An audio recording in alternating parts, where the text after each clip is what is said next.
जुम्मे की नमाज के बाद देश के कई हिस्सों में जो हिंसा हुई, उसमें सबसे ज्यादा हिंसा का भयंकर रूप देखने को मिला झारखंड के रांची में। आपको ध्यान होगा, रांची में अगर बात कर रहे हैं तो महेंद्र सिंह धोनी का घर है और वहां जो झारखंड राज्य है, कांग्रेस की सरकार है। लेकिन जिस तरह से वहां दंगे हुए, हिंसा हुई, सुरक्षा बलों पर पथराव किया गया, सीआरपीएफ के जवान कई जब घायल हो गए तो पुलिस ने हवा में जो फायरिंग की, उस गोली से 2 लोग मारे गए। ये 2 दंगाई जो मारे गए, इनको लेकर के फिर आगे भी दंगा फसाद अभी चल रहा है। और वहां जो ये दंगा हुआ है, जिस तरह से बात कर रहे हैं नुपुर शर्मा के बयान की विरोध की बात लेकर, लेकिन अब उसने दूसरा रूप ले लिया है क्योंकि वहां हिंदू मंदिरों पर बम फेंके गए हैं। आपको बताएं, वहां पर 4 ऐसे हिंदू मंदिरों को टारगेट किया गया है जो काफी प्रसिद्ध मंदिर थे। उसमें संकट मोचन मंदिर है और एक सूर्य मंदिर है, काली माता का मंदिर है और हिंद पीढ़ी में शिव मंदिर है। ये 4 मंजिलों पर बाकायदा एक साथ अलग अलग समय में यहां पेट्रोल बम से हमला किया गया। अब आखिर सवाल यह है कि नुपुर शर्मा के बयान को लेकर पहली बात तो जो हिंसा है वो गलत थी, पथराव करना गलत था।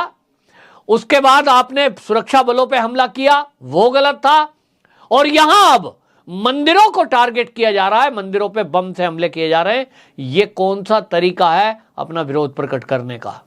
किसी भी मंदिर, किसी भी हिंदू का, किसी भी वक्तव्य से नेता के कोई लेना देना नहीं है। उसका व्यक्तिगत एक डिबेट है, डिबेट में कोई बात मुंह से निकली है, उसका जवाब, उसका सवाल सरकार पूछेगी क्योंकि एफआईआर हुई है। लेकिन उस सबको लेकर के जिस तरह की हिंसा हुई, उस हिंसा को कोई जस्टिफाइड नहीं कर सकता।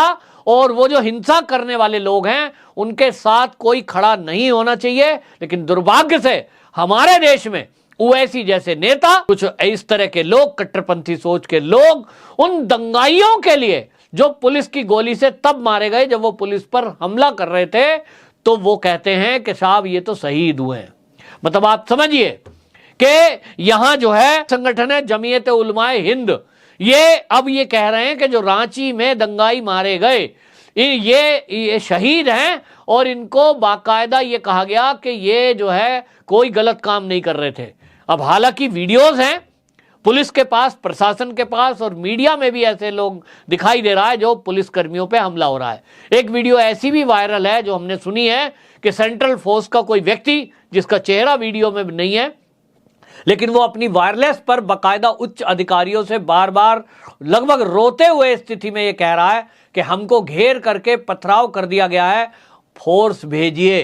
वो फोर्स मंगा रहा है, उसके कंधे पर राइफल जरूर है लेकिन उस गोली चलाने का आदेश नहीं है, क्योंकि केंद्रीय जो सुरक्षा बल हैं उनकी तैनाती कर दी जाती है, लेकिन उनको गोली चलाने के आदेश उनके अधिकारी देते हैं जो मौका पर की परिस्थिति देख करके करते हैं। लेकिन वीडियोज में जिस तरह से हमने देखा कि जब चारों तरफ से ये पुलिस और अर्धसैनिक बल के लोग घिर गए, इनको घेर करके पथराव किया गया, इन्होंने आत्मरक्षा में जो हवा में गोली चलाई, शायद इनमें से कोई गोली ये दंगाइयों के ऊपर लगी। लेकिन दुखद ये है कि इन दंगाइयों को शहीद बताया जा रहा है, इन दंगाइयों के पक्ष में लोग खड़े हो रहे हैं और इनके पक्ष में बाजार बंद कराए जा रहे हैं। और एक शर्मनाक बात यह है कि यहां कांग्रेस के एमएलए इरफान अंसारी इनके लिए 50 लाख रुपए मुआवजा और इनके परिवार के लोगों को नौकरी देने की बात तक कर रहे हैं कि एक परिवार के सदस्य को सरकारी नौकरी और 50 लाख रुपए मुआवजा दिया जाए। तो सवाल यह है कि क्या इस देश में आतंकवादियों और दंगाइयों को अब मुआवजा दिया जाएगा? क्या इनके परिवार के लोगों को सरकारी नौकरी पे रखा जाएगा? ये किस तरह का ट्रेंड चलाना चाहते हैं कांग्रेस की सरकार? क्या इस देश में चलाना चाहती है? 70 साल यही तो किया है। दिल्ली में बिठा बिठाकर जो अलगाववादी ताकतें थी, यासीन मलिक जैसे लोग थे, हमने देखा कि कांग्रेस की सरकारों में उन्हें बिठाकर यहां चाय कॉफी पिलाई जाती थी, वीवीआईपी ट्रीटमेंट दिया जाता था, उनको करोड़ों रुपए उनके ऊपर खर्च किए जाते थे। और कांग्रेस की सरकार अब 2-4 राज्य में जहां बची है, वहां फिर वही तुष्टीकरण करना चाहती है। अगर सड़क पर उतरकर कोई दंगा कर रहा है, सरकारी संपत्ति को नुकसान पहुंचा रहा है, आम पब्लिक को टारगेट करके पथराव कर रहा है किसी विरोध के नाम पर, यदि वो सेना के और सुरक्षा बलों के ऊपर हमला कर रहा है, वो कैसे दया का पात्र हो सकता है? वो दंगाई है, वो आतंकवादी है जो आतंक फैलाता है। मेरे हिसाब से आतंकवादी केवल वो नहीं है जो बम मारता है, जो पाकिस्तान का बॉर्डर पार करके यहां भारत में आता है, ना, वो भी आतंकवादी की श्रेणी में आते हैं। आतंकवादी माने आतंक फैलाने वाले। तो आतंक फैलाने वाला हर व्यक्ति आतंकवादी ही तो है। और अगर कोई पथराव करके आतंक पैदा कर रहा है, पेट्रोल बम मार करके आतंक पैदा कर रहा है, मंदिरों में हमला करके वो आतंक पैदा कर रहा है, ऐसे आतंकवादियों को आप पुलिस की गोली से मारे जाने पर यदि 50 लाख रुपए मुआवजा और उनके परिवार को नौकरी, इस तरह की बातें करते हैं, इसका क्या असर पड़ेगा? इसका असर यह पड़ेगा कि कल को कोई भी सोचेगा कि जब कांग्रेस का एमएलए ये मांग कर रहा है कि भाई 50 लाख रुपए दो, मान लीजिए अगर ये 50 लाख रुपए दे दिए जाते हैं, तो इस देश में क्या दंगाइयों को पैदा होने से और आगे बढ़कर सेना पर हमला करने से कोई रोक पाएगा? निश्चित रूप से नहीं। लोगों को लगेगा अगर परिवार का एक लड़का मर गया तो 50 लाख रुपए और दूसरे लड़के को सरकारी नौकरी मिलने जा रही है। अब आप सोचिए, जो सड़कों पे दंगा करने उतरे हुए हैं, जो एक केवल विरोध के नाम पर सेना को पथराव करके या सेना के ऊपर गोली चलाकर उनको मारने की हिम्मत रखता है, कल को उनमें से उसके हाथ में 50 लाख रुपए और एक सरकारी नौकरी जब आ जाएगी, और जो वो नौकरी करेगा, क्या उस नौकरी में वो देश हित का कोई काम कर पाएगा? निश्चित रूप से नहीं। ये तो कश्मीर में यही तो हुआ है। कश्मीर में सरेंडर के नाम पर षड्यंत्र हुए हैं कि साहब पहले आतंकवाद फैलाओ, जब बुढ़ापा आ जाए उसके बाद कहो हम सरेंडर कर रहे हैं। और सरेंडर का ड्रामा ऐसा किया जाता था कि सरेंडर के नाम पर सरकारी नौकरी, मुआवजे, मकान, ये सब बांटे गए, उन परिवारों को दिया गया जो आतंकवाद फैलाते थे। ये सब अभी भी जाते जाते कांग्रेस यही करना चाहती है। गिने चुने जिन राज्य में कांग्रेस बची है, यहां ये चल रहा है। तो ये रांची की जो घटना है बहुत दुखद है, और वहां रांची में पुलिस को जिस तरह से घेर कर मारा गया, ये अपने आप में एक दुखद घटना है। लेकिन हम देख रहे हैं कि जहां जहां कांग्रेस की सरकारें हैं, वहां इस तरह के दंगा फसाद हो रहा है। दंगे को कंट्रोल करने के लिए जो सख्ती करनी चाहिए थी, उस तरह की कार्रवाई अभी तक नहीं हुई है, जैसा उत्तर प्रदेश में योगी जी ने की है।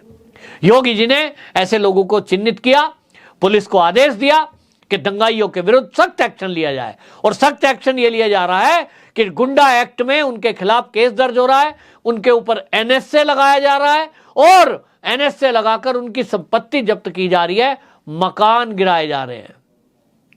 अगला फ्राइडे आएगा, हर बार महीने में 4 या 5 बार आता है।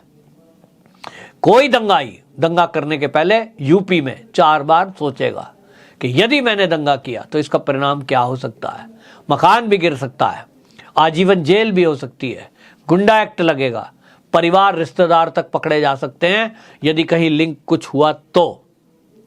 लेकिन हम देख रहे हैं कि चाहे पश्चिम बंगाल हो, फिर चाहे झारखंड हो, चाहे फिर राजस्थान हो, जहां भाजपा की सरकारें नहीं हैं, उन राज्यों में राज्य की जो इच्छा शक्ति है वो इन दंगाइयों के विरुद्ध कार्रवाई करने की है ही नहीं। तुष्टीकरण के कारण पश्चिम बंगाल पूरी तरह जल रहा है, वहां भी यही हाल है। और इसी तरह आप देखें, राजस्थान में जब दंगा होता है वहां भी सरकार कुछ नहीं करती। इसी तरह का बस लीपापोती की जाती है। असल में नुकसान होता है सरकारी कर्मचारियों को, जो सुरक्षा बल है, या फिर हिंदुओं को। ये जो देश में हो रहा है, ये एक नए तरह का प्रयोग है। जैसा सीए के विरोध के समय में हमने देखा था कि लोग सड़कों पर उतरे थे और एक आर्टिफिशियल दंगा तय किया गया, एक आर्टिफिशियल मुद्दा बनाया गया।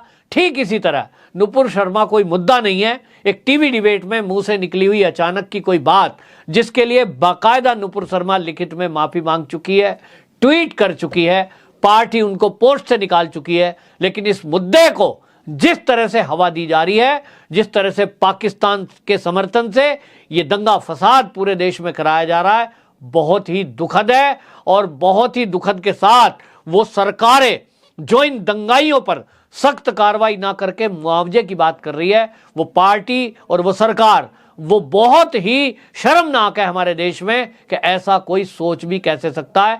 केंद्र सरकार को इस पे संज्ञान लेना चाहिए कि कोई दंगा फसाद करने वाला, केंद्रीय सुरक्षा बलों को हमला करके चोटिल करने वाले लोगों को कोई इस तरह की सुविधा ना मिले, वरना वो देश के लिए बहुत घातक होगा और भविष्य में इस तरह के दंगे वालों को करने वालों को बढ़ावा देने वाला होगा। वंदे मातरम।